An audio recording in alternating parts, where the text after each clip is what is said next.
ერთიანი ეროვნული გამოცდა ფიზიკაში 2021 წლის პირველი ვარიანტი, ამოცანა ნომერი 4.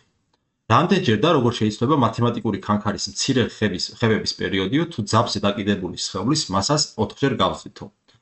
ამ ამოცანის გასაკეთება პირველ რიგში გავიხსენოთ პერიოდის გამოსათვლელი ფორმულა. პერიოდი უდრის 2π ფესვი L შეფარდებული ჟ-თან, ხო?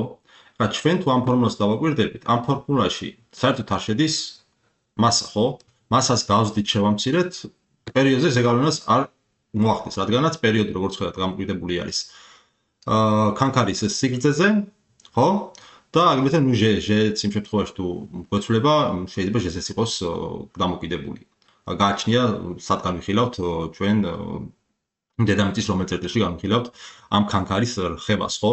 შესაბამისად, რადგანაც ამ ტოლობაში საერთოდ არ შედის m-ი, თურმე აღმოჩნდა, რომ რხევის პერიოდი საერთოდ არ ყოფილა დამოკიდებული მასაზე. შესაბამისად, მასის 4-ჯერ გაზრდა არ შეცვლის რხევის პერიოდს.